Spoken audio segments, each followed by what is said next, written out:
오늘 할 이야기는 사실은 술자리에서 유용한 얘기입니다. 알아두면 혹시 옆자리에 노가다 크루들이 있다면 술자리를 같이 하게 된다면 써먹기 좋은 이야기.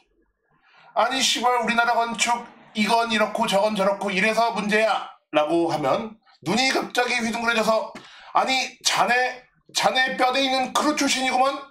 가닥밥 좀 먹었구먼. 그래 어디 현장에 있었는가. 커피는 레시피만 먹는가. 부모님이 뼈대 있는 크루 출신이신가. 혹시 손 필요할 땐 헬프 좀 올 수 있는가? 눈빛이 그윽해집니다. 는 개구라고 사실 잘 모르면서 깝친다고 숟가락으로 쳐 맞습니다. 그런데 오늘 얘기는 술자리에서 써먹는 거 말고는 사실 필요가 없어. 왜냐면 답이 없거든. 오늘 할 얘기는. 오늘 말을 하자는 대부분 고칠 수가 없는 하자들입니다. 왜냐면 건물 지을 때부터 처음부터 잘 해야 되는 문제들이거든. 진지하게 한번 설명하겠습니다. 철근 콘크리트 공사라는 건 어떻게 해야 하냐면 유로폼이라는 틀을 이용해야 돼요. 이 유로폼이라는 틀을 이용해서 콘크리트가 굳기 전에는 말랑말랑하니 흘러다니는데 굳어버리면은 단단해지는 거잖아요. 굳어버리는 콘크리트의 모양을 만들어주는 것이 바로 유로폼입니다. 이 유로폼으로 일단 벽의 모양대로 틀을 만들어준 다음에 위층 바닥을 만들어줘서 위층 바닥부터 아래층 벽체까지 콘크리트를 부어서 만드는 것이 바로 철근 콘크리트 공사입니다. 그래서 아무리 기술이 좋은 기술자가 와도 철근 콘크리트 공사는 한 번 타설에 한 개 층밖에 할 수가 없어요. 이게 지금 도면인데요. 한마디로 이 도면에서 요만큼 아래층 벽과 위층 바닥 이렇게 먼저 만들어준 다음에 요만큼 그 위에 층의 벽과 바닥을 만들어주는 과정을 반복하면서 층이 올라가게 됩니다. 그럼 어떻게 될까? 여기서 타설한 콘크리트와 여기서 타설한 콘크리트는 같은 날에 타설을 하지 않았기 때문에 이렇게 층과 층 사이에 선이 쭉 가게 됩니다. 선이 쭉 가게 돼요. 그리고 이것은 틈을 만들죠. 물이 통과하기 좋은 틈을 만들게 됩니다. 딱 보기에도 이 사진 보면은 집이 좋댔죠? 좋댔는데 이게 뭐가 어떻게 좋댔는지 뒤에서 다시 한번 사진을 갖고 오겠습니다. 이거 보세요. 이것도 아파트인데 제가 저번 시간에도 아파트는 제대로 짓는다고 했죠. 좋게는 짓지 않지만 제대로 지어요. 그런데 아파트 역시 층마다 이렇게 줄이 갈 수밖에 없어요. 왜냐면 한 번에 한 층밖에 타설을 못하니까. 그래서 층과 층 사이에는 물이 들어올 수 있는 틈이 있을 수밖에 없고 그 틈을 막기 위해서 다양한 방법을 써요. 그 중에 첫 번째는 바로 이 지수판이라는 거예요. 제 동생 이름이 지수인데 층과 층 사이에 물이 들어올 수 있는 이 틈에 실리콘으로 만들어진 이런 판을 이렇게 끼워 넣는 거예요. 그럼 물이 들어오다가 이 판에 막혀서 들어오질 못하게 되겠죠. 이게 많이 쓰이는 방법이고 그 다음에 좀 특이한 방법을 쓰는 회사들도 있는데 건물을 만들 때 층과 층이 나뉘는 부분에 벽을 이렇게 턱을 줘서 만들어주는 거예요. 이렇게 레고 블럭처럼. 그러면 일로 이렇게 들어온 물이 위에 층으로 거슬러 올라갈 수는 없으니 물은 위에서 아래로 흐르니까요. 그러니까 바깥에서 들어오는 물을 막을 수가 있겠죠. 그런데 야 씨발 니네 지금 물 새는 집 지은 애가 이거 했겠냐? 안 합니다. 왜? 이거 몇 푼 더 들어가는 거 아깝거든. 그래서 우리 집은 안 했을 확률이 99%예요. 99%입니다. 그래서 이렇게 바닥과 벽체가 만나는 곳은 물이 들락날락하기 좋은 취약 부위이기 때문에 그것을 이렇게 일반적인 방수액보다 조금 많이 좋은 것들을 칠해서 보강을 해주게 됩니다. 저번 시간에 두겁 설명한 거 기억하시죠? 거기도 마찬가지로 위쪽의 담장과 아래쪽 바닥은 연결 타설 부위이기 때문에 물이 들락날락해서 백어택으로 갈 수 있다고 했잖아요. 그래서 이렇게 보강을 해줍니다. 화장실도 마찬가지예요. 원래 바닥과 화장실의 벽은 나중에 쳐진 것이기 때문에 물이 들락날락할 수 있어서 보강을 해줍니다. 여기도 마찬가지로 두겁 쪽에 보강을 해주었죠. 그 다음에 유로폼으로 하는 공사의 문제는 한 가지가 더했습니다. 우리가 벽체 모양을 만들어주기 위해서 유로폼을 이렇게 대면 이 모양을 잡아주기 위해서 이런 타이라는 철물을 이용하게 돼요. 이 타이는 아무리 좋은 유로폼을 갖고 와도 필연적으로 있을 수밖에 없는 자재예요. 그런데 여기다 콘크리트를 부었다고 생각해 보세요. 콘크리트 속에 묻혀있는 타일을 빼낼 수가 없잖아요. 그러니까 타이가 원래 있던 자리에 구멍이 나는 것은 그냥 필연적이에요. 막을 수가 없습니다. 막을 수가 없어요. 그래서 유로폼을 이렇게 떼면 와 이거 개 잘한 겁니다. 영롱하죠. 지금 보면은 아주 곰보 하나 없고 뒤에서 이제 완전 존망한 사례를 하나 뒤에서 갖고 올 건데 영롱합니다. 그래서 이렇게 유로폼을 떼내면 타이가 이렇게 보이게 됩니다. 타이가 보이는데 이것을 망치로 땅땅 쳐갖고 다 뜯어내게 돼요.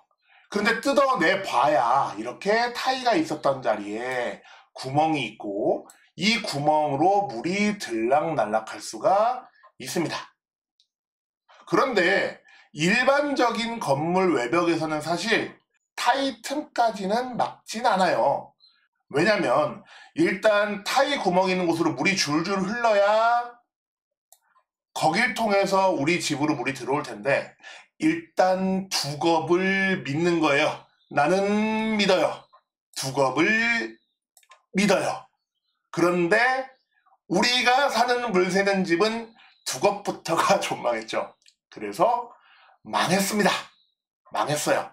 그래서 여러분의 집의 벽에서 물이 들어오는 겁니다. 네.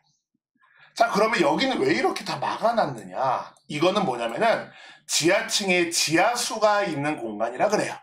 지하수가 있는 공간에선 늘 바깥쪽에 물이 있기 때문에 타이핀 사이로 물이 들어올 수 있고 그 들어오는 물을 바깥쪽에서도 방수를 해서 막아주지만 안쪽에 핀 자국을 한 번 더 방수해주는 겁니다. 그리고 또 콘크리트 타설을 하다 보면 이 콘크리트라는 건 사실 물처럼 줄줄줄줄 흐르는 건 아니에요. 어느 정도 끈적거리고 자갈 같은 것도 있기 때문에 잘 들어가진 않아요.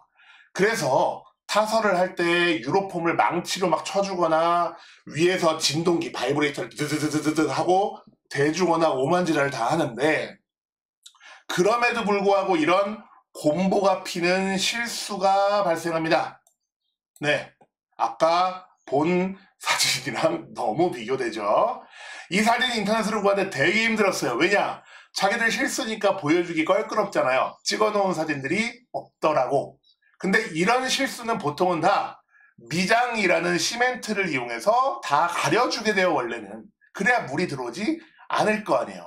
그런데 여러분이 지금 동네 다니시다가 빌라를 짓고 있는 광경을 보고 거기에 곰보가 핀 콘크리트를 봤을 때 이거 언제 수리하지 하고 지나다니시다 보면 수리를 안 하는 경우가 굉장히 많습니다. 이 세상에는 개새끼가 많거든요. 왜냐? 이 곰보 자국은 그냥 바깥쪽에 벽돌을 쌓거나 돌을 붙이면 해결할 수 있잖아요. 어떻게 해결해? 안 보이잖아 시골. 어떻게 할 거야 안 보이는데. 안 보인단 말이야. 안 보이면 해결된 거 아니야? 그렇게 해결하는 건물이 굉장히 대다수이기 때문에 고치지 않는 씹새끼들 때문에 일로 물이 들어옵니다. 그러면 역시 두겁의 중요성이 다시 대두되죠. 이런 면으로 물이 안 들어오게 1차적으로 위에서 막아주는 것이 무엇이라고요? 두겁입니다. 그래서 위에서 말씀드린 대환장 파티가 일어난 것의 결과물이 이렇습니다. 자, 이렇게 층과 층 사이에 틈이 있죠? 이것을 굉장히 유식한 말로 콜드 조인트라고 해요. 콜드 조인트. 일로 물이 줄줄줄줄줄줄 내려오고 있습니다. 이야, 환상적이죠? 네, 줄줄 내려오고 있고요. 자, 그 다음에 여기 보시면 여기도 콜드 조인트에 물자국이 줄줄줄줄 나 있죠. 그 다음에 콘크리트 곰보난 곳에 이렇게 습기가 먹어 있죠. 그 다음에 핀 쪽에 대체 무슨 짓을 한 건지, 왜 핀 쪽에서 물이 들어오는 건지 잘은 모르겠으나 그냥 단독주택 현장으로 보여요. 여기는 잘은 모르겠지만 마구마구 줄줄줄줄 핀으로 물이 새고 있습니다. 물론 이 정도면은 현장 수장이 쳐돌지 않은 이상 아마도 수리를 했을 텐데, 이것이 바로 여러분이 여기다 도배를 해놓고 천장을 쳐놓고 했을 때 우리 집은 대체 물이 왜 들어오나요에 대한 질문의 민낯입니다. 이거예요. 이래서 우리 집에 물이 셉니다. 자, 사실 이렇게 건물이 만들어질 때 나는 구멍들도 있지만 우리가 나중에 인위적으로 뚫는 구멍들도 있어요. 가스배관, 가스공사를 다시 할 수도 있거든요. 환기관, 특히 에어컨 배관이 있습니다. 에어컨 배관.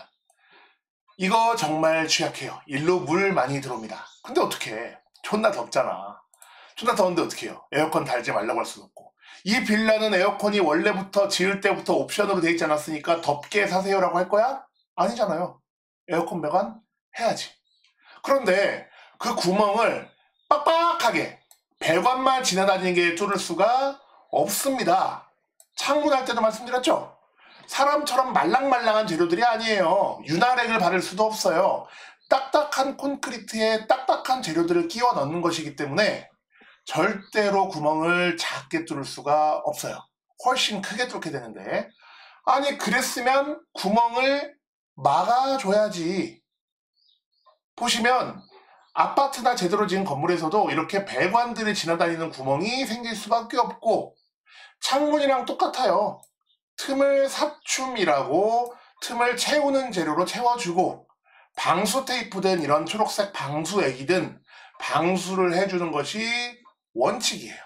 원칙이지만 이렇게 실리콘으로라도 쏴주면 아이고 감사하지요. 일단 감사합니다. 그런데 아까랑 똑같아요. 어차피 벽돌을 쌓든 돌을 쌓든 쌓아서 외벽을 만들면 안 보이잖아. 안 보이니까 이 씨바 새끼들이 뭘 하냐면 그냥 구멍을 둡니다. 그럼 글로 물이 줄줄줄 들어오는 거죠. 사실 이 문제는 아파트도 골치예요. 여러분이 근데 좀 괜찮은 아파트를 사신다면 골치긴 한데 내 머릿속에 들어오는 골치는 아니야. 우리가 내는 관리비에는 매달 시설 분담금이라는 것이 들어가요. 그걸 내고 있어요. 그럼 관리사무소에서 지금쯤이면 물이 새겠네, 어쩌겠네 하고서 알아서 수리해서 처리하는 것 뿐이에요. 일 터지기 전에 막으니까 우리가 틈이 생겼는지 실리콘이 떨어졌는지 우리가 알 수가 없는 거예요. 그런데 관리단이 부도가 나거나 아니면 관리사무소가 후진 아파트는 물이 겨 들어옵니다. 아파트도 누수가 돼요. 보시면 이런 광경 많이 보셨을 거예요. 아파트 외벽에도, 아파트는 외장재가 없거든요. 아파트는 외장재가 없어요. 그래서 외벽에 금이 갈 수 있고 그 금 간 것을 방수액으로 때우고 창틀에 실리콘 떨어진 거 때우고 가스 배관이나 에어컨 배관에 실리콘 떨어진 거 때우고 늘 때우고 있습니다. 때우고 도색하고 관리를 잘 하니까 아파트가 문제가 적은 거예요. 그런데 우리가 사는 빌라는 아파트와 매우 다릅니다. 일단 사실 더 좋은 구조긴 한데 아파트의 외벽에 해당하는 벽 바로 앞에 단열재가 있고요. 이 단열재 앞에 다시 돌이 있습니다. 그래서 원래 구조 벽과 진짜 우리가 볼 수 있는 벽 사이에 틈이 있어요. 그리고 이 돌을 떼지 않는 이상 그 틈을 막을 수는 없겠죠. 그래서 우리가 에어컨을 달겠다고 뻥뻥 뚫었단 말이야. 뻥뻥 뚫었어요. 그럼 뚫으면은 우리가 실리콘으로 때울 수 있는 건 이 바깥에 돌에밖에 못 때우는 거예요. 바깥에 돌밖에 못 때우고 실제 안쪽에 들어있는 콘크리트의 구멍은 때울 수가 없다. 그래서 또 두겁이죠. 두겁으로 물을 막지 못한다면 물이 줄줄 흐르다가 이렇게 우리가 뚫어 놓은 에어컨 구멍으로 물이 들어갑니다.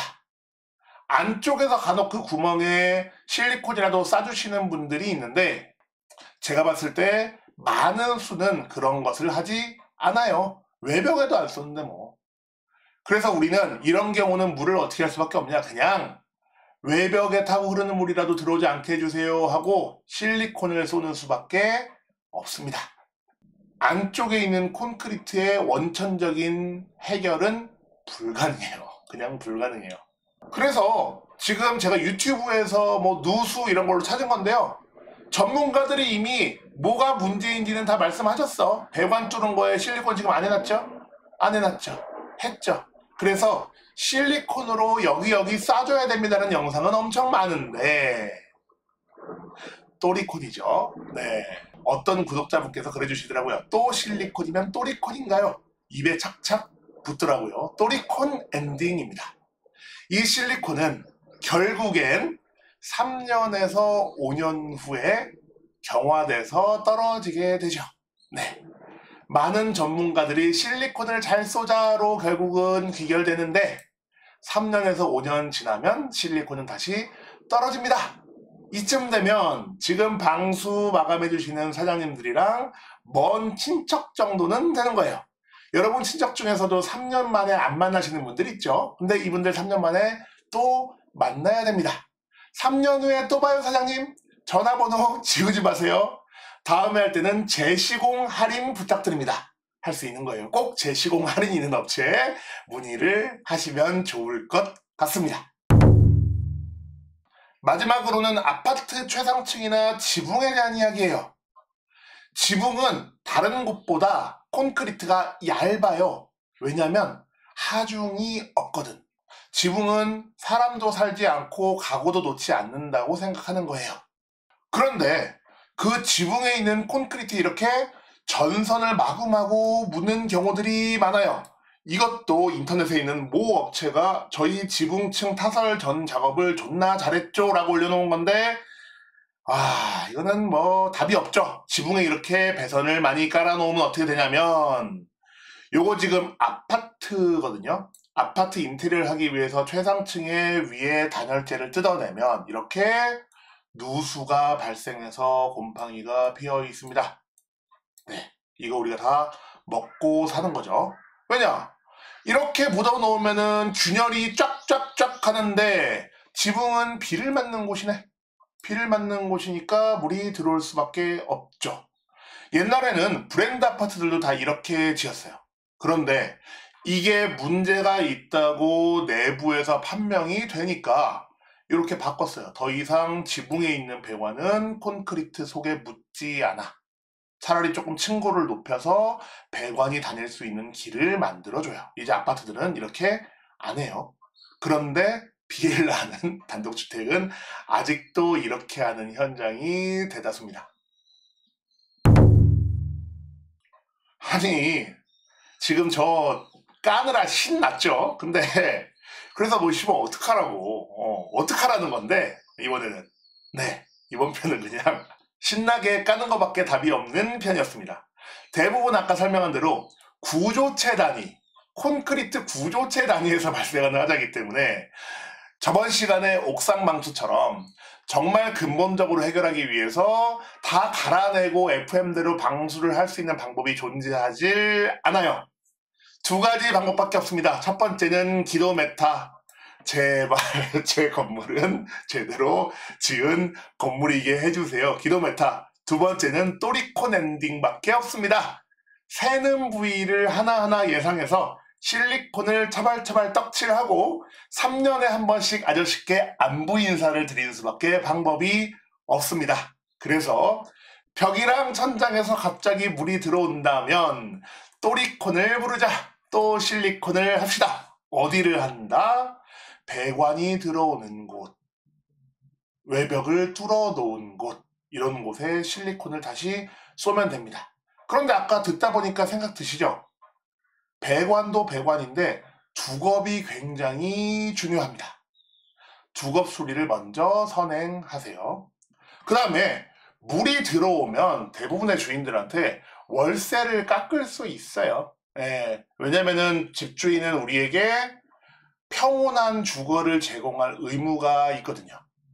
그리고 만약에 내가 지금 집을 짓고 있는데 내가 만약 지금 집을 짓고자 한다면 위에서 가르쳐준 FM대로 하는지 감시하면 됩니다.